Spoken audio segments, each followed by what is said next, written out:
नमस्कार। नेपाल टेलिभिजनको समाचारमा स्वागत छ। म अनिता बिन्दु र म रेवन्त ओली। सुरुमा प्रमुख समाचार। नेपालमा कोभिड-19बाट थप 5 जनाको मृत्यु हुनेहरूको संख्या 65 पुग्यो। आज 360 जना संक्रमित थपिए। काठमाडौँमा मात्रै 87 जना नयाँ संक्रमित। जनस्वास्थ्य र आर्थिक जीवनलाई सन्तुलित ढङ्गले अघि बढाउन सबै उपाय अपनाइने सरकारको भनाइ। कोरोना विरुद्ध लड्न सबै जिम्मेवार हुन पर्ने विचार। पहिरोका कारण पृथ्वी राजमार्ग ठप्प। पहिरोले अवरुद्ध रहेको रसुवा धुन्चे स्याप्रोबेसी सडक 2 तर्फी सञ्चालनमा आउन अझै 1 साता लाग्ने। र राष्ट्रिय क्रिकेट टोलीको बन्द प्रशिक्षण अनिश्चितकालका लागि स्थगित। बढ्दो कोरोना जोखिमका कारण प्रशिक्षण रोकिएको क्यानको स्पष्टोक्ति। समाचार अब विस्तारमा। नेपालमा कोभिड-19बाट संक्रमित थप 5 जनाको मृत्यु भएको छ। यो सँगै कोभिड-19बाट मृत्यु हुनेहरूको संख्या अब 65 पुगेको छ। एकैपटक यो संख्यामा मृत्यु भएको यो पहिलो पटक हो। बिहीबार उपत्यकामा 87 जना र काठमाडौँमा मात्रै 76 जना सहित नयाँ 360 जनामा संक्रमण पुष्टि भएको छ भने विगत 24 घण्टामा 233 जना संक्रमण मुक्त भएर घर फर्किएका छन्। नेपालमा कोभिड-19 संक्रमणबाट पछिल्लो पटक मृत्यु हुनेहरूमा मोरङ जिल्ला रङ्गेली नगरपालिका 8 का 45 वर्षीय पुरुष, विराटनगर नगरपालिका 9 का 45 वर्षीय पुरुष, सर्लाही जिल्ला मलङ्गा नगरपालिका 8 की 65 वर्षीय महिला, धनुषा जिल्ला मिथिला नगरपालिका 10 की 72 वर्षीय महिला र सप्तरी जिल्ला रूपनी नगरपालिका 5 का 42 वर्षीय पुरुष रहेका छन्। मोरङ जिल्ला रङ्गेली नगरपालिका वडा नम्बर 8 दरबेसा बस्ने 45 वर्षको एक पुरुषको मिति 2077 साउन 21 गते ज्वरो तथा श्वास प्रश्वासमा समस्या भई कोशी अस्पताल ल्याइ पुर्याउँदा उनको निधन भएको छ। मोरङ जिल्ला विराटनगर महानगरपालिका वडा नम्बर बस्ने 45 वर्षको एक पुरुषको मिति 2077 साउन 21 गते कोशी अस्पतालमा दुःखद निधन भएको छ। सर्लाही जिल्ला मलङ्गा नगरपालिका वडा नम्बर 8 थाई बसोबास भएकी वर्ष 65 की एक महिलाको मिति 2077 साउन 21 गते सशस्त्र प्रहरी बल अस्पताल बलम्बुमा दुःखद निधन भएको छ। धनुषा जिल्ला मिथिला नगरपालिका वडा नम्बर 10 लालगढ बस्ने वर्ष 72 की एक महिलाको मिति 2077 श्रावण 17 गते दिउँसो 12 बजे ओम अस्पताल तथा रिसर्च सेन्टर छावेलमा दुःखद निधन भएको छ। सप्तरी जिल्ला रूपनी नगरपालिका वडा नम्बर 5 बस्ने वर्ष 42 का एक पुरुषको मिति 2077 साउन 21 गते दुःखद निधन भएको छ। यसरी निधन हुनेको संख्या 65 पुगेको छ। स्वास्थ्य तथा जनसङ्ख्या मन्त्रालयले काठमाडौँमा सङ्क्रमण बढेकोले सरकारी तथा निजी कुनै पनि कार्यालयमा बैठक, गोष्ठी, चाडपर्व लगायत सामूहिक छलफलको कुनै पनि कार्यक्रम नगर्न र गर्नै परेको अवस्थामा भर्चुअल प्रणालीमा गर्न अनुरोध गरेको छ। त्यस्तै स्वाब सङ्कलन गरिएकालाई नतिजा नआउँदासम्म अनिवार्य क्वारेन्टाइनमा बस्न र अस्पतालहरूमा सिफ्टको व्यवस्था गरी लगबुक राख्न पनि मन्त्रालयले आग्रह गरेको छ। सरकारी, सामुदायिक तथा निजी अफिसहरूमा, कार्यालयहरूमा बैठक, गोष्ठी, सेमिनार तथा अन्य जमघट तुरुन्त बन्द गर्न नमिल्ने भए भर्चुअल्ली गर्न स्वास्थ्य तथा जनसङ्ख्या मन्त्रालयले अपिल गर्दछ। स्वाब सङ्कलन गरिसकेपछि कुनै पनि शङ्कास्पद व्यक्तिहरूले रिपोर्ट नआउन्जेलसम्म अनिवार्य रूपमा क्वारेन्टिनमा बस्नु हुन अनुरोध छ। मन्त्रालयले हालसम्म कोभिडको कुनै औषधि उपचार नभएको जानकारी दिँदै काठमाडौँ जस्तो जनघनत्व बढी भएको ठाउँमा स्वास्थ्यकर्मी, उपकरण लगायतको अभाव हुन सक्ने अवस्था रहेको तर्फ सचेत गराएको छ। काठमाडौँ उपत्यका लगायत घना बस्ती भएका क्षेत्रहरूमा कोरोना सङ्क्रमणमा वृद्धि भइरहेकोले अस्पतालका बेड, उपकरण र स्वास्थ्यकर्मीहरूको अभाव हुने सम्भावना रहेको छ। यसकारण जनस्वास्थ्यका मापदण्ड जस्तै अत्यावश्यक नपरी घरबाट ननिस्कने, 2 मिटरको दूरी कायम राख्ने, अनिवार्य रूपमा मास्क लगाउने र साबुन पानीले हात धुने, सम्भव नभएमा सेनिटाइजर प्रयोग गर्न स्वास्थ्य तथा जनसङ्ख्या मन्त्रालय अपिल गर्दछ। गत 24 घण्टामा भएको 6622 नमुना परीक्षणमा नयाँ 360 जनामा सङ्क्रमण पुष्टि भएको छ। ती सङ्क्रमित मध्ये काठमाडौँ उपत्यकामा 87 जना र काठमाडौँमा मात्रै 76 जनामा सङ्क्रमण पुष्टि भएको हो।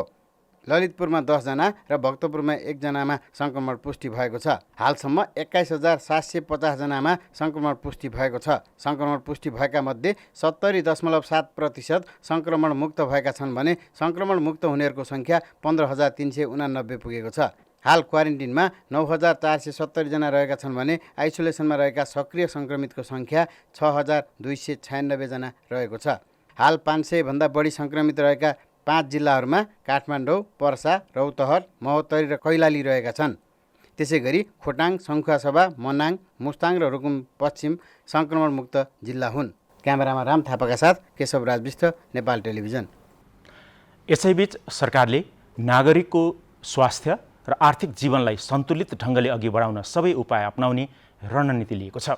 लकडाउन मात्र गरिरहँदा अरू रोग र समस्याले पिरोल्ने यथार्थलाई समेत मनन गरी सन्तुलित ढङ्गले काम गर्ने तयारी गरिएको सरकारका प्रवक्ता समेत रहनुभएका सञ्चार तथा सूचना प्रविधि मन्त्री डाक्टर युवराज खतिवडाले जानकारी दिनुभयो। दोहोर्याएर लकडाउन गर्ने सरकारको योजना नरहे पनि अवस्था प्रतिकूल हुँदै गए स्थानीय सरकार वा प्रशासनलाई स्वास्थ्य मापदण्ड पालनामा कडाई र स्थानीय रूपमा निषेधाज्ञा जारी गर्ने सम्मका अधिकार सुरक्षित छन्। सरकारको मुख्य जोड भने नागरिकको स्वास्थ्य रक्षा र आर्थिक गतिविधि सँगसँगै अघि बढाउनेमा छ। हामी यो चाहन्छौँ कि कोभिडको कारणले लकडाउन गरिरहँदा स्वास्थ्य सम्बन्धी अरू समस्याको कारणले नेपालीहरूको मृत्यु नहोस्।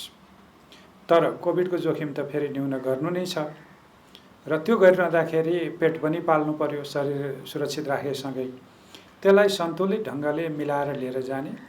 यसको एउटै बाटो भनेको फेरि पनि म दोहोऱ्याउँछु, अहिले गृह मन्त्रालयले जारी गरिसकेको छ त्यो सूचना, त्यसमा पनि भनिएको छ हामीले आफ्ना स्वास्थ्य सुरक्षाका उपायहरू अपनाउने, मास्क अनिवार्य रूपमा प्रयोग गर्ने, निश्चित डिस्टेन्समा हामी बस्ने, भिडभाड नगर्ने, सभा सम्मेलनहरू नगर्ने र त्यो अर्थमा सार्वजनिक यातायातका साधन पनि अब त्यसै अनुसार हामीले व्यवस्थित गर्दै जानुपर्ने छ। यी कुराहरू क्रमशः समस्या बढ्दै जाँदा कतिपय अवस्थामा हामी अलिक कठोर पनि हुनुपर्ने, अलिक कडाई पनि गर्नुपर्ने, कतिपय अवस्थामा खुकुलो पनि हुनुपर्ने। पछिल्ला दिनमा काठमाडौँ उपत्यका, तराईका जिल्ला लगायत जनघनत्व बढी भएका क्षेत्रमा कोरोना संक्रमण बढ्न थालेपछि संक्रमण विरुद्ध लड्न सबै क्षेत्रलाई थप जिम्मेवार हुन दबाव बढेको छ।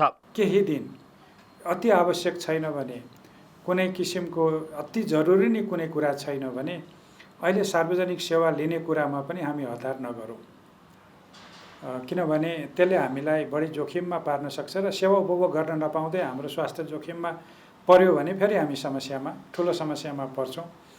त्यो अनुरोध पनि म गर्न चाहन्छु। हामी स्थिति अलि सजिलो हुने बित्तिकै आवागमन अथवा सिंहदरबार प्रवेशकै कुराहरू गरौँ, अरू कतिपय कुराहरू फेरि सहज गर्दै लगिन्छ। मन्त्री परिषदका निर्णय सार्वजनिक गर्न आयोजित पत्रकार सम्मेलनमा अर्थ, सञ्चार तथा सूचना प्रविधि मन्त्री एवं सरकारका प्रवक्ता डाक्टर युवराज खतिवडाले जनस्वास्थ्य र अर्थतन्त्रको सुरक्षाका लागि सन्तुलित रणनीति लिइने बताउनु भएको हो। सरकारले लगानी बोर्डको प्रमुख कार्यकारी अधिकृतमा सुशील भट्टलाई नियुक्त गर्ने निर्णय गरेको पनि प्रवक्ता खतिवडाले जानकारी दिनुभयो। नेपाल एकद्वार प्रणाली आयोजना कार्यान्वयनका लागि अर्थ मन्त्रालय अन्तर्गत मौजुदा दरबन्दीबाट पदपूर्ति गर्ने गरी 7 जना राजपत्राङ्कित पदहरूको अस्थायी दरबन्दी स्वीकृत गर्ने निर्णय गरेको छ। रुग्ण उद्योगको पहिचान, वर्गीकरण, पुनरुत्थान, पुनर्निर्माण तथा व्यवस्थापनका लागि सरकारलाई सुझाव दिन दीपक सुवेदीको संयोजकत्वमा 6 सदस्यीय समिति गठन गर्ने निर्णय गरिएको पनि सरकारका प्रवक्ता डाक्टर खतिवडाले जानकारी दिनुभयो। क्यामेरामा प्रद्युम्न मिश्र र कृष्णहरि बखुन्सेका साथ देवी सापकोटा, नेपाल टेलिभिजन, काठमाडौँ। राजधानी काठमाडौँ लगायत देशैभर कोरोना संक्रमणको जोखिम बढ्दै गएको छ। कोरोनाले ठुला साना नभनेर सबै तह र तबकाका मानिसलाई समान जोखिम रहेको भन्दै बेलैमा थप सजगता र सचेतता नअपनाउने हो भने संक्रमण नियन्त्रण बाहिर जान सक्ने भनाइ विज्ञहरूको छ। लकडाउन खुला भए ता काठमाडौँ उपत्यका तराईका विभिन्न जिल्ला सहित देशैभर कोरोना संक्रमणको दर बढेको स्वास्थ्य तथा जनसङ्ख्या मन्त्रालयको तथ्याङ्क छ। बिहिबार मात्रै कोभिड-19बाट 5 जनाको मृत्यु भयो। देशैभर 360 जना संक्रमित थपिएका छन्। कोरोनाका कारण ठूला साना सबै तह र तबकाका मानिसहरू संक्रमित भएका छन्। रोगले सानो ठूलो नभन्ने भएकाले बेलैमा थप सतर्क हुनुपर्ने अवस्था आएको एपिडेमियोलोजी तथा रोग नियन्त्रण महाशाखाले जनाएको छ। यो रोगले एकदम हाई र्याङ्किङ अफिसरदेखि लिएर एकदमै निम्न स्तरीय सबैलाई बराबर हुन सक्छ। अब यहाँ देख्दाखेरिमा इन्डियाको हामीले एउटा शिक्षा मन्त्रीले आफ्नो ज्यान गुमाइसक्नु, संसारमा अरू यस्ता धेरै उदाहरणहरू छन्। नेपालमा पनि यहाँले देख्नुभयो मेयर साहबलाई भइसक्यो, त्यस्तै सांसदहरूको पनि आइसक्यो। यो हिसाबले कसैलाई पनि छोड्दैन, सबैजना जोखिममा छ। हामी के उच्च स्तरीय, के मध्यम स्तरीय, के हामी चाहिँ सर्वसाधारण सबैजना जोखिममा छौँ। तर हामी एकजनाले गर्दा, एकजनाले सतर्कता अपनाइदियो भने आफू, आफ्नो परिवार, आफ्नो समाज, देशलाई जोगाउन सकिन्छ। यसलाई हामी बलिया छौँ, हामी नेपालमा यो हुँदैन, अरू देशमा मात्रै हो भन्ने हिसाबले लियो भनेदेखि हामी चाहिँ यो रोगले सबैलाई गर्न सक्छ। र भुजको आगो जस्तो भएर काठमाडौँ जस्तो ठुलो घना बस्ती भएको सहर, यहाँ 50 लाखभन्दा बढी पपुलेसन छ। हामीले जतिसुकै कन्ट्र्याक्ट ट्रेसिङ भने पनि त्यो भित्रभित्र गइसक्यो भने अब खोज्न पनि सकिने अवस्था हुँदैन। समुदायमा गइसकेपछि त्यसको मतलब पनि हुँदैन, कतिजनालाई भयो भन्ने कुरा भन्न पनि सकिँदैन। त्यस्तो अवस्था अलिक गम्भीर हुनसक्छ। यसलाई चाहिँ मध्यनजर गरेर सबैले चाहिँ एकदमै हाई लेभलको अलर्टनेस, सतर्कता अपनाउनु पर्छ। नेपालमा कोरोना सुरु भएको समयको तुलनामा संक्रमणको जोखिम अहिले उच्च भएको, तर सर्वसाधारणमा संक्रमणको डर चाहिँ घटेको अवस्था छ। काठमाडौँ लगायतका घना बस्ती भएका क्षेत्रमा कोरोना समुदायमा फैलिएमा संक्रमण नियन्त्रण बाहिर जान सक्नेतर्फ सचेत हुनुपर्ने देखिएको छ। हामी उच्च जोखिममा छौँ, संक्रमणको दर उच्च भएको छ। हामीलाई के जोखिम छ भने यसरी बढ्यो भने हामीले चाहिँ यिनीहरूलाई हामीले कन्टेन गर्न सकिएन भने समुदायमा रोग गएर हामी चाहिँ अरू देशको इटाली लगायत अरू देशमा जुन अवस्था हामीले देखेका थियौँ त्यो अवस्थामा नेपालमा नआउला भन्न सकिँदैन।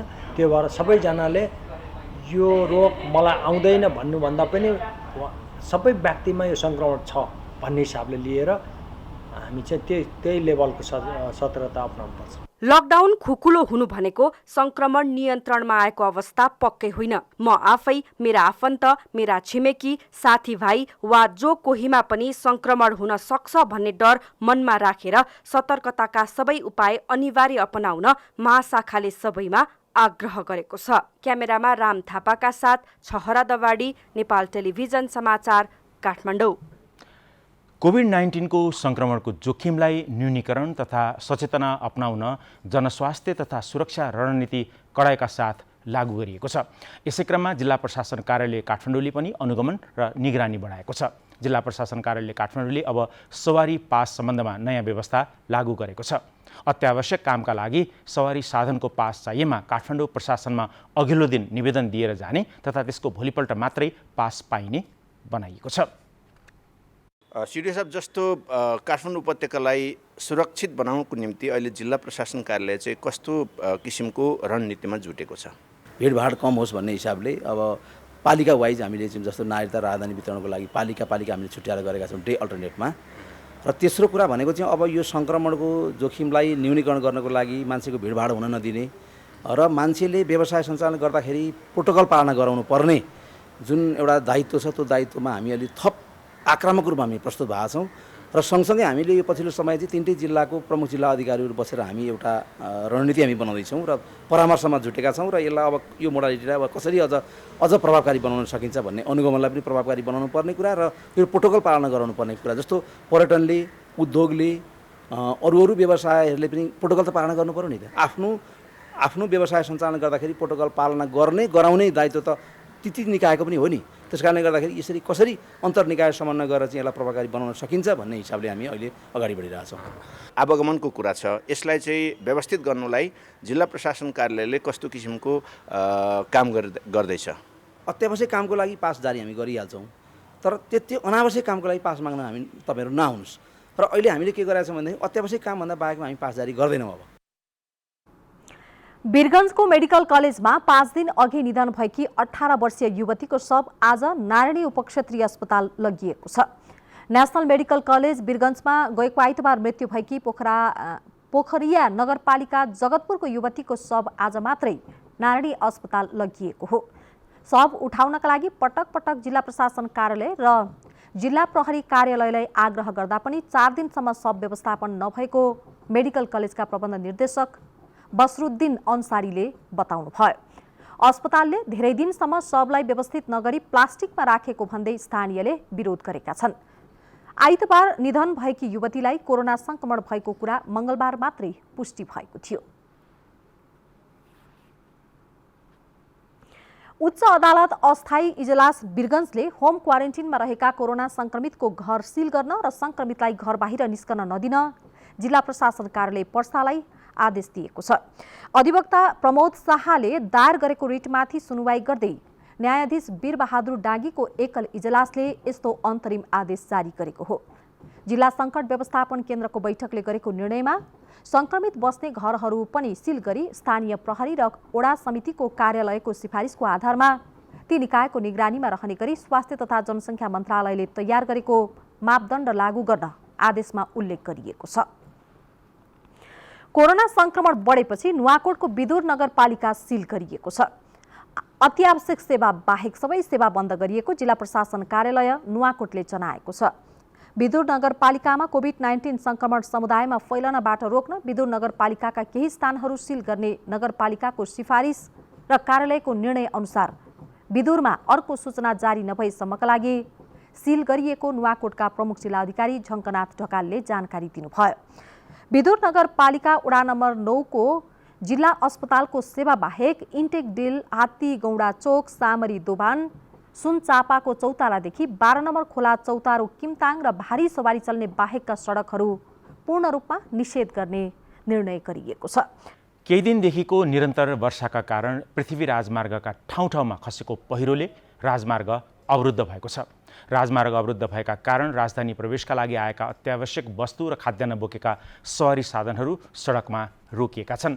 पृथ्वी राजमार्गमा पर्ने गजुरी गाउँपालिकाको सोली खोला, फुर्के खोलामा लेदो र पहिरो सहितको माटोका कारण राजमार्ग ठप्प बनेको हो। यसैगरी बेनीघाट रोराङ गाउँपालिकाको मलेखु नजिकै पहिरो खसेर सडक अवरुद्ध भएको जिल्ला ट्राफिक प्रहरी कार्यालय धादिङका प्रमुख नेत्र भट्टले जानकारी दिनुभएको छ।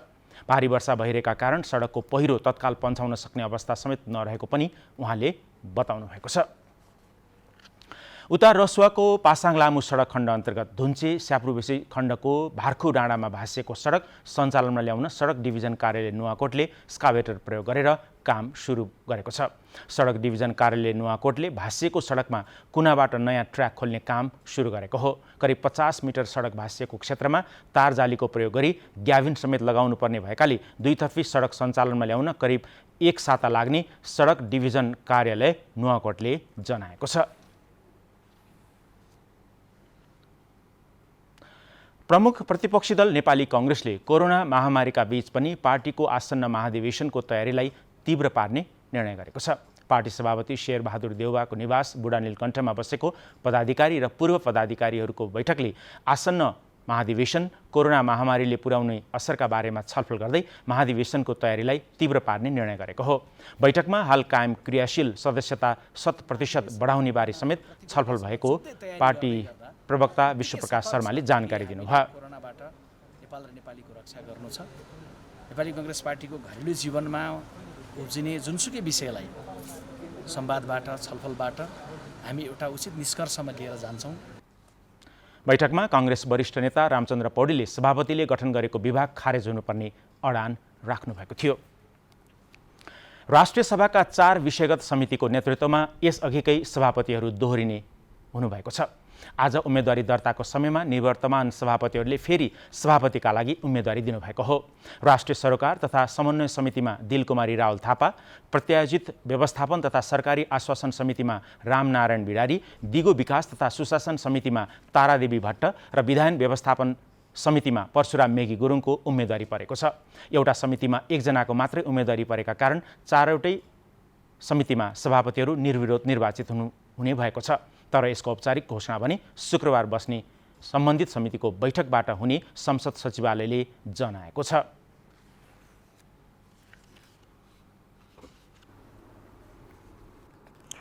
कोरोना संक्रमितहरूको संख्या बढ्दै गएपछि लकडाउन गरिएको मोरङका स्थानीय तहहरूमा लकडाउन पालना गराउन प्रहरीलाई हम्मे हम्मे परेको छ। संघीय सरकार तथा स्थानीय तहहरूले आवश्यकता नपरी घर बाहिर ननिस्कन आग्रह गरिरहेको भए पनि सर्वसाधारणहरू बिना काम घर बाहिर निस्कने गरेकाले लकडाउन पालनामा समस्या भएको जिल्ला प्रहरी कार्यालय मोरङले जनाएको छ। अति आवश्यक सेवाहरूका साथै स्वास्थ्य, सञ्चार र सूचना सुरक्षा बाहेकका गाडीहरू सञ्चालनमा रोक लगाइएको र चेक जाँचलाई पनि कडाई गरिएको जिल्ला प्रहरी कार्यालय मोरङका प्रवक्ता प्रहरी नायब उपरीक्षक मानबहादुर राईले जानकारी दिनुभयो। मोरङको विराटनगर महानगरपालिका, लेटाङ नगरपालिकाको 8 र 9 नम्बर वडा, रतुवामाई नगरपालिका, सुनवर्सी नगरपालिका, रङ्गेली नगरपालिका, धनपालनाथ गाउँपालिका र बुढीगङ्गा गाउँपालिकामा लकडाउन र सिल गरिएको छ। अब यो अत्यावश्यक अहिले भनेको अत्यावश्यक यातायात र सेवा बाहेक सबैलाई चाहिँ निषेधै गरेको छ ती गतिविधिहरू। काठमाडौँ उपत्यकामा कोरोना संक्रमण बढ्दै गएपछि सरकारले नाकाहरूमा कडाई गरे तापनि साँगा नाका हुँदै तराई र मध्य पहाडका विभिन्न जिल्लाबाट आएका यात्रुहरू लुकीछिपी पैदल हिँडेर नाका कट्ने गरेका छन्। प्रहरीले साँगा नाकामा चेक जाँचमा कडाई गरेसँगै विभिन्न जिल्लाबाट आएका सवारी साधनहरूले साँगाको चेकपोस्टबाट करिब 500 मिटर तल ओह्रालिदिने र यात्रुहरू पैदलै हिँडेर साझा यातायात, ट्याक्सी लगायत अन्य निजी साधनमा उपत्यका प्रवेश गर्ने गरेका छन्। यसैबीच काभ्रेका प्रमुख जिल्ला अधिकारी श्रवण कुमार तिमेल सिन्हाले बिना अनुमति तराई र पूर्वका जिल्लाबाट आउनेलाई सिन्धुलीमा नै रोक्ने र साँगामा थप कडाई गरिने बताउनुभयो। उहाँले एउटा गाडीबाट ओर्लने बित्तिकै उतैतर्फ फर्कने अर्को गाडीमा पठाउने गरिएको पनि बताउनुभयो।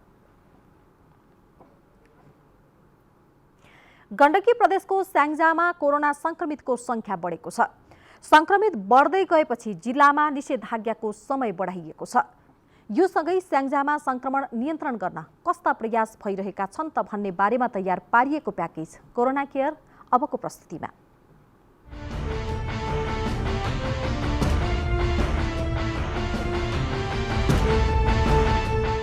साउनको पहिलो सातासम्म स्याङ्जामा कोरोना संक्रमितको संख्या कम हुँदै गएको थियो। जिल्लामा 12 जना मात्र संक्रमित थिए। तर साउन 12 गते जिल्ला प्रहरी कार्यालयका प्रहरी सहित जिल्लामा ठूलो संख्यामा संक्रमित भेटिएपछि जिल्लाभित्र निषेधाज्ञा जारी गरेर संक्रमण नियन्त्रणको प्रयास थालिएको छ। समुदायमा संक्रमण फैलिन नपाओस् भनेर 13 गतेदेखि बिहिबारसम्म निषेधाज्ञा जारी गरिएको थियो। तर जिल्लामा फाटफुट्ट संक्रमित भेटिने क्रम जारी रहेकोले निषेधाज्ञा पुनः एक साताका लागि बढाएर संक्रमितको पहिचान गर्ने काम हुँदै आएको छ। स्याङ्जामा कोरोना संक्रमणको अवस्था अहिले विगतमा चाहिँ अलिकति धेरै थियो र बिस्तारै चाहिँ कम हुँदै गएर चाहिँ हामी जिल्लामा रहेको आइसोलेसनमा जम्मा 12 व्यक्तिमा मात्रै संक्रमण भएको अवस्था थियो। हामी चाहिँ अब कोरोनालाई चाहिँ जितिसक्यौँ भन्ने अवस्थामा थियौँ। त्यसपछि बिस्तारै एकाएक चाहिँ फेरि कोरोना संक्रमणको अवस्था बढेर गएको अवस्था छ र त्यसरी बढेर जाँदाखेरि कतिपय समुदायमा गएका मान्छेहरूमा पनि देखियो र ती मान्छेहरूलाई को सम्पर्कमा आएका मान्छेहरूलाई कन्ट्याक्ट ट्रेसिङ गर्दाखेरि अलिकति सङ्ख्या बढेर गएको छ र विगतमा चाहिँ 12 मा आइपुगेको थियो भने अहिले बढेर चाहिँ 80 पुगेको छ र यसलाई चाहिँ फेरि अवधि पुग्दैछ र हामीले चाहिँ अब पुनः परीक्षण गर्ने क्रममा छौँ। यो पुनः परीक्षण गर्दाखेरि यो फेरि चाहिँ अब घटेर जाने अवस्थामा चाहिँ देखिएको छ। स्याङ्जामा समुदायमै रहेका व्यक्तिमा पनि कोरोना संक्रमण देखिएको छ। कन्ट्याक्ट ट्रेसिङ गर्ने क्रममा समुदायमा पुगेका व्यक्तिमा संक्रमण देखिएपछि संख्या अझै बढ्न सक्ने आशंकामा निषेधाज्ञा नै जारी गरेर पहिचान गर्न थालिएको हो। कोरोना समुदायमा नफैलियोस् भनेर भारत तथा तेस्रो मुलुकबाट आउनेहरूलाई क्वारेन्टिनमा राख्ने र निश्चित अवधिपछि परीक्षण गरेर घर पठाउने गरिएको छ। यो सँगै अत्यावश्यक काम बाहेक घर बाहिर निस्किन निषेध गरिएको छ भने बाहिर निस्किनै परे अनिवार्य मास्कको प्रयोग गर्न र भौतिक दूरी कायम गर्न आग्रह सहितको जनचेतनामूलक कार्यक्रम सञ्चालन गरिँदै आएको छ। परीक्षण गरेर परीक्षण पश्चात चाहिँ नेगेटिभ देखिएपछि मात्रै उहाँहरूलाई चाहिँ घर पठाउने गरिआएका छौँ। त्यो भएका कारणले गर्दाखेरि परीक्षण पश्चात चाहिँ नेगेटिभ भएर घर जाने हुँदाखेरि यो त्यसरी चाहिँ समुदायमा पुग्दैन कि पुरा त्यहाँ हाम्रो समुदाय जोगिन्छ कि भन्ने हिसाबले त्यो जोगाउने प्रयत्न चाहिँ हामीले गरिराखेको अवस्था चाहिँ छ। र अर्को कुरा चाहिँ के छ यो एउटा हामीले चाहिँ नि बाहिरबाट आउनलाई यसो गरेका छौँ भने अर्को जिल्लाका चाहिँ विभिन्न ठाउँहरू सहरहरूमा अनावश्यक कामका निम्ति बाहिर ननिस्कने, अत्यावश्यक भयो भने मात्रै बाहिर जाने र बाहिर निस्कँदा पनि अनिवार्य मास्कको प्रयोग गर्न चाहिँ हामीले सम्पूर्ण जिल्लावासीहरूलाई अनुरोध गरेका छौँ र अहिले सबै जिल्लावासीहरूले हाम्रो अनुरोधलाई स्वीकार गरेर बाहिर निस्कँदा मास्कको प्रयोग गर्ने र अत्यावश्यक काममा बाहेक चाहिँ बाहिर ननिस्किने गर्नुभएको छ। यसका माध्यमबाट पनि चाहिँ कोरोना सङ्क्रमण चाहिँ नि नियन्त्रित हुन्छ भन्ने चाहिँ हाम्रो विश्वास रहेको छ। संक्रमण देखिएको ठाउँमा र संक्रमित जहाँ जहाँ पुगेका थिए त्यसको पहिचान गरेर सम्पर्कमा आएकाहरूको कन्ट्याक्ट ट्रेसिङको कामलाई तीव्रता दिइएको छ। कन्ट्याक्ट ट्रेसिङमा परेकाहरूको स्वाब सङ्कलन गरेर परीक्षण गर्ने र उनीहरूलाई क्वारेन्टिनमा राख्ने काम समेत हुँदै आएको छ। संक्रमण देखिसकेपछि संक्रमण देखिएको एरिया र संक्रमितहरूको सम्भाव्य कहाँ पुग्नु भएको थियो त्यो ठाउँलाई चाहिँ हामीले लोकेट गरेर र उहाँ चाहिँ सङ्क्रमितको चाहिँ नजिकमा आएको सँगै रहेको सम्पर्कमा आएका व्यक्तिहरू चाहिँ पहिचान गरेर चाहिँ हामीले कन्ट्याक्ट ट्रेसिङ गरेका छौँ। जस्तै स्याङ्जा बजारमा देखिएको चाहिँ जुन सङ्क्रमण थियो ती सङ्क्रमितहरूको नजिकमा आएका 102 जना मान्छेको हामीले कन्ट्याक्ट ट्रेसिङ गरेका थियौँ र उहाँहरूमध्ये 102 मध्ये 8 जना चाहिँ सङ्क्रमित भेटिनु भएको छ र ती भेटिएका सङ्क्रमितहरू जो हुनुहुन्छ उहाँहरूको सम्पर्कमा उहाँहरू कहाँ पुग्नु भएको थियो त्यो चाहिँ सम्पर्कलाई चाहिँ हामीले चाहिँ पहिचान गरेर फेरि पुनः चाहिँ नि अहिले 193 जनाको चाहिँ स्वाब सङ्कलन गरेका छौँ र परीक्षणका निम्ति पठाएको अवस्था छ। स्याङ्जामा कोरोना सङ्क्रमितलाई राख्न 190 शैय्याको आइसोलेसन केन्द्र बनाइएको छ। अहिले जिल्लामा 80 जना मात्र सङ्क्रमित भएकाले व्यवस्थापनमा कुनै समस्या देखिएको छैन।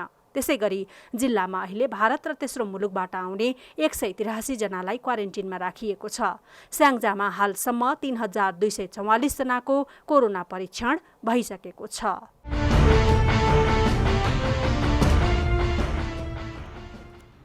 कोरोना भाइरसका कारण सास फेर्नै नसक्ने अवस्थामा पुगेका बिरामीलाई शिक्षण अस्पतालमा प्लाज्मा दिएको पहिलो घटनामै सफलता मिलेको भनिए पनि प्लाज्माकै कारण निको भएको ठोकुवा गर्न नमिल्ने चिकित्सकहरूले बताएका छन्। कोभिड उपचारमा प्लाज्मा थेरापीको सफलताबारे भरपर्दो अनुसन्धान हुन बाँकी नै रहेको ती विशेषज्ञको भनाइ छ। कोरोना भाइरस डिजिज कोभिडबाट सङ्क्रान्त विराटनगरका डाक्टर ज्ञानेन्द्र मानसिंह कार्कीको फोक्सोको भाइरस नष्ट हुनुमा प्लाज्मा थेरापीले नै मुख्य ओखतीको काम गरेको भनेर ठोकुवा गर्न नमिल्ने चिकित्सकहरूले बताएका छन्। कोभिड बिरामी डाक्टर कार्कीले विमान चार्टर गराई भारतबाट एन्टिभाइरल औषधि झिकाएर समेत सेवन गरेकोले औषधिका कारण वा प्लाज्माका कारण भाइरस मरेको हो यकिन गर्न नसकिने शिक्षण अस्पतालका कार्यकारी निर्देशक डाक्टर रोहित कुमार पोखरेलको भनाइ छ। एन्टिभाइरल औषधिको कुराहरू उठिरहेछ, त्यो अब अहिले भर्खर सरकारले त्यसलाई चाहिँ आयात गर्ने भन्ने कुराहरू पास गरेका छन्। अहिले उहाँ यहाँ भएको बेला त त्यो अभाइलेबल थिएन, त्यो हामीले चाहिँ कलकत्ताबाट विशेष चार्टर अनुसार उहाँ अलिकति सक्षम पनि हुनुहुन्थ्यो फाइनेन्सियली, उहाँले आफूले पनि पहल गरेर लिएर आउनुभयो। मतलब प्लाज्मा मात्रै ट्रिटमेन्ट होइन, त्यसको लागि अरू कुराहरू पनि छन्। तर हामीलाई खुसीको कुरो के हो भने हाम्रो अस्पतालमा यो खालको बिरामीको सक्सेसफुल ट्रिटमेन्ट हामीले गर्न सक्यौँ। नेपालमै पहिलो पटक कोभिड-19बाट सिकिस्त भई सघन कक्षमा उपचाररत 60 वर्ष कटेका बिरामी डाक्टर कार्कीलाई प्लाज्मा दिइएको थियो। यसअघि कोभिड निको भई घर फर्किएका युवाको रगत निकालेर प्लाज्मा बनाई डाक्टर कार्कीलाई दिइएको थियो। प्लाज्माबाट कोरोना भाइरस नष्ट गर्ने सफलता दर विश्वमा 54% औसत रहेको त्यस्तो अनुसन्धानमा संलग्न चिकित्सकहरूले बताउँदै आएका छन्। तर निजामती अस्पतालका रगत तथा बोन म्यारो प्रत्यारोपण विशेषज्ञ डाक्टर विशेष पौड्यालले कोभिड उपचारमा प्लाज्माको सफलता दर मापन गर्ने भरपर्दो अनुसन्धान हुन बाँकी नै रहेको बताउनु भएको छ। डाक्टर पौड्यालले पनि नेपालका पहिलो प्लाज्मा प्राप्तकर्ता कोभिड बिरामीको फोक्सोको भाइरस प्लाज्माबाटै नष्ट भएको भन्न सक्ने अवस्था नरहेको उल्लेख गर्नुभयो। एउटा कुरा हामीले के बुझ्नुपर्छ भन्दाखेरि त्यो प्लाज्माले मात्र ठिक गरे भनेर भन्नु भएन, किन त्यो प्लाज्मा पनि दिएको छ, सँगसँगै 3-4वटा अरू औषधिहरू पनि हामीले दिएका छौँ। सँगसँगै त्यो औषधिले काम गर्यो कि प्लाज्माले काम गर्यो होइन, त्यो कुरा चाहिँ क्लियर भइसकेको छैन होइन कुनै पनि स्टडी छैन, कुनै पनि त्यस्तो रिसर्च गरेको छैन जसलाई प्लाज्मा मात्र दिएको एउटा बिरामीलाई अर्को बिरामीलाई चाहिँ पाउने सबै औषधि दिएर त्यसलाई कम्पेयर गरेको, त्यो कुनै पनि अहिलेसम्म त्यस्तो स्टडी भएकै छैन। हालसम्म उपलब्ध औषधिहरू वा प्लाज्मा कुनैले पनि कोभिड-19 का भाइरस मार्छन् भन्ने यकिन नभएकोले भाइरस लाग्न नदिन पूर्व सावधानी अपनाउनु नै सबभन्दा ठूलो उपाय भएको चिकित्सकहरूको सुझाव छ। सबभन्दा राम्रो उपाय भनेको चाहिँ अहिले जोगिएर बस्ने नै हो। जोगिएर बस्नलाई चाहिँ BMW भने जस्तो मैले DMW भन्ने गरेको छु। डी भनेको डिस्टेन्स मेन्टेन गर्नु पर्यो, M भनेको मास्क लगाउनु पर्यो, अनि W भनेको वास गर्नु पर्यो, ह्यान्ड वास। मुख र नाक टम्म ढाक्ने गरी मास्क लगाउने, अन्य व्यक्तिको नजिक नपर्ने र हातहरू निरन्तर सफा राख्ने उपाय नै कोभिडबाट निरोगी रहने सुझाव विश्वव्यापी रूपमा जारी गरिँदै आइएका छन्। क्यामेराम्यान कृष्णहरि बखुन्छेका साथ राजेन्द्र राज तिमिल सिन्हा, नेपाल टेलिभिजन, काठमाडौँ। निकै चर्को शुल्क लिएर पढाउने निजी क्षेत्रका विद्यालयसँग सामुदायिक विद्यालयको शैक्षिक गुणस्तरलाई लिएर बेला बेलामा बहस हुने गरेको छ। अर्कोतिर शहरमा रहेका सामुदायिक विद्यालयका प्रधान अध्यापकहरूको एउटै गुनासो रहने गर्छ, विद्यार्थीहरूको सङ्ख्या कम भयो। तर यदि शैक्षिक गुणस्तर सुधार गर्न सके विद्यार्थीको कमी नहुने उदाहरण काठमाडौँको एउटा आधारभूत विद्यालयले प्रस्तुत गरेको छ। यो रिपोर्ट। समाजले चाहेमा सामुदायिक विद्यालयको गुणस्तर सुधार गर्न सकिन्छ भन्ने उदाहरण काठमाडौँको कमल पोखरी स्थित कमल आधारभूत विद्यालय बनेको छ। विगतमा विद्यार्थीको सङ्ख्या घटेर 18 जनामा झरेपछि विद्यालय नै मर्ज गर्ने निर्णय भएको थियो। तर भूतपूर्व विद्यार्थी र समाजका अगुवाको नेतृत्वमा सुधारको काम सुरु गरिएपछि अहिले विद्यालयको शैक्षिक अवस्थामा निकै सुधार आएको छ। यो स्रोत केन्द्रको 8 क्लासमा हामीले 75 सालको नयाँ ब्याचमा चाहिँ हामीले एकदम उत्कृष्ट नतिजा ल्याउन हामी सफल भयौँ र शैक्षिक गुणस्तरको हिसाबले चाहिँ हाम्रो यो एरियामै राम्रो स्कुलमा चाहिँ गनिन्छ। अहिलेको अवस्थामा चाहिँ ती कम्प्युटरहरूले हामी बच्चाहरूलाई चाहिँ प्र्याक्टिकल पनि गराउँछौँ र कम्प्युटर शिक्षा चाहिँ हामी 1 कक्षादेखि 8 कक्षासम्म हाम्रो थ्योरिटिकल प्र्याक्टिकल सबै हुन्छ सर। भूकम्पले क्षतिग्रस्त बनेको विद्यालय भवन बनाउनका लागि स्थानीयकै अग्रसरतामा पुनः निर्माण प्राधिकरण मार्फत बजेट समेत विनियोजन भएको छ। हामीले 5 वर्षदेखि यो स्कुललाई चाहिँ बनाउनु पर्छ भन्ने हामी लागिरहेको, तर एकचोटि चाहिँ एनटिभीबाट चाहिँ यहाँ चाहिँ यो स्कुलको विषयमा चाहिँ इन्टरभ्यू लिन आउनुपर्दा चाहिँ यो स्कुलको दयनीय अवस्थाको बारेमा चाहिँ एनटिभीबाट प्रसारण भइसकेपछि चाहिँ यो वर्ष चाहिँ हामीलाई 1,40,00,000 रुपियाँ चाहिँ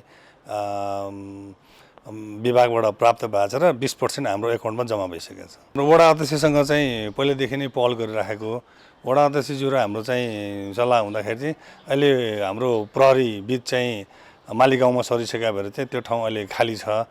अनि हाम्रो माग चाहिँ हामी त्यो स्कुलमा त्यो प्रहरी विभागमा चाहिँ सार्ने चाहिँ हाम्रो प्लानिङ छ।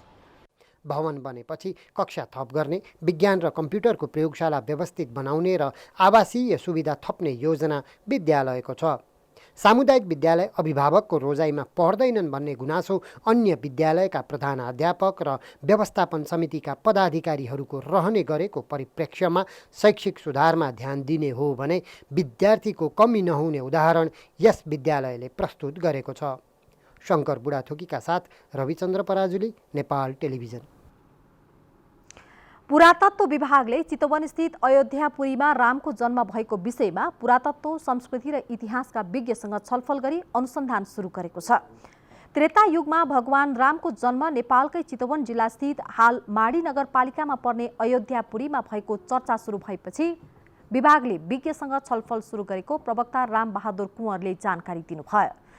विज्ञसँग छलफलपछि स्थलगत रूपमा विज्ञको समूह अनुसन्धानका लागि पठाउने विषयमा पनि विभागले परामर्श सुरु गरेको छ। झण्डै 5 वर्षदेखि अलपत्र पर्दै आएका लमजुङको बेसी सहरदेखि मनाङको चामे सडक खण्डमा पुल निर्माणको काम अगाडि बढेको छ। गत 2072 सालदेखि द क्याराभान कन्सल्टेन्सीले यस सडक खण्डमा मनाङ तर्फका खोलामा पक्की पुल निर्माणको जिम्मा पाएको हो। सडक डिभिजन तनहुँसँग 3 वर्षमा मनाङ जिल्लाका 5 वटा खोलामा पक्की पुल निर्माण कार्य सम्पन्न गर्ने सम्झौता गरे पनि अझै पनि काम सम्पन्न भएको छैन। यस कम्पनीले 5 वटा पुल निर्माणका लागि सडक डिभिजनसँग 22 करोड 10 लाख रुपैयाँमा सम्झौता गरेको छ। पछिल्लो समयमा कामको रफ्तार बढे पनि भौगोलिक विकटता तथा प्राकृतिक प्रकोप र विभागीय प्रक्रियाहरूका कारण काममा ढिलाइ भएको कम्पनीका इन्जिनियरहरू बताउँछन्। पश्चिम रुकुम घटनाको सत्य तथ्य छानबिनमा दलित आन्दोलनका अगुवाहरूले जोड दिनुभएको छ। सांस्कृतिक रूपान्तरणका लागि राष्ट्रिय अभियान नामक संस्थाले पश्चिम रुकुम सोती घटनाको वर्तमान अवस्था र आगामी कार्यभार विषयक काठमाडौँमा आयोजना गरेको कार्यक्रममा आपराधिक घटनाको अनुसन्धान र अभियोजन न्याय प्रक्रियालाई बलियो बनाउने गरी हुनुपर्ने धारणा व्यक्त गर्नुभयो। अभियानका प्रमुख तथा राजनीतिज्ञ जितु गौतमले पीडित परिवारको आर्थिक अवस्था अति कमजोर रहेको उल्लेख गर्नुहुँदै उनीहरूको पुनर्स्थापनामा यथोचित ध्यान दिनुपर्ने बताउनुभयो। लेबननको राजधानी बेरुतको प्रमुख बन्दरगाहमा भएको विस्फोटनमा कुनै पनि नेपाली नागरिक प्रभावित नभएको सरकारले स्पष्ट पारेको छ।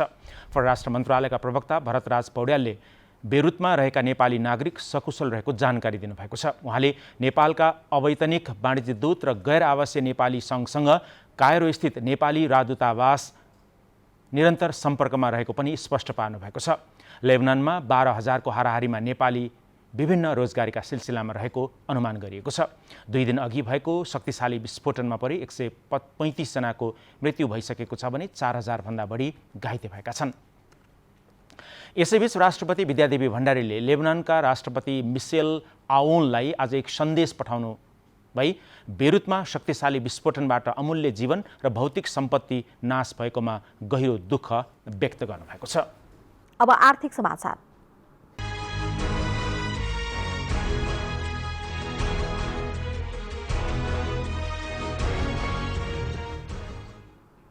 कोरोना भाइरसको संक्रमण दिन प्रतिदिन बढ्दै गएपछि देशभित्रका उद्योग व्यवसायमा गम्भीर असर पर्ने एक अध्ययनले देखाएको छ। कोरोना भाइरसपछि लागू गरिएको बन्दाबन्दीले परेको असरका सम्बन्धमा केन्द्रीय ब्याङ्क नेपाल राष्ट्र ब्याङ्कले गरेको अध्ययनले उद्योग व्यवसायीहरूले अब थप लकडाउन थेग्न नसक्ने पनि देखाएको छ।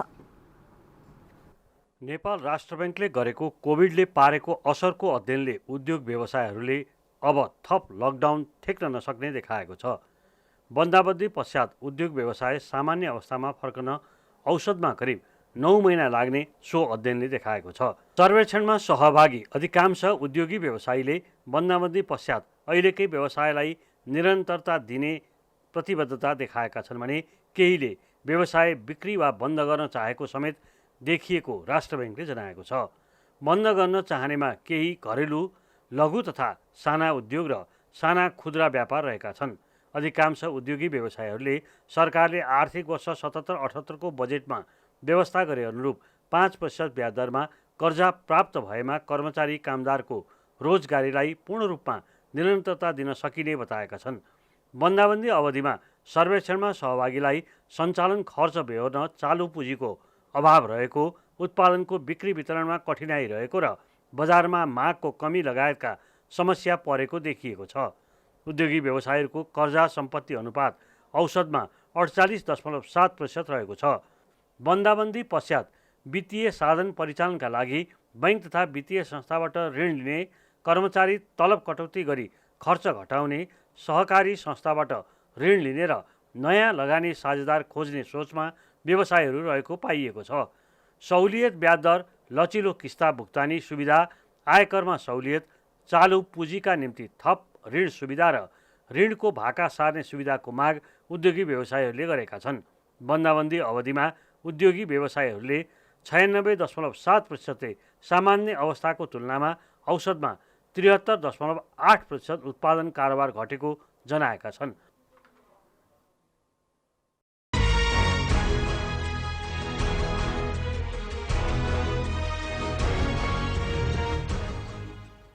अब खेलकुद समाचार।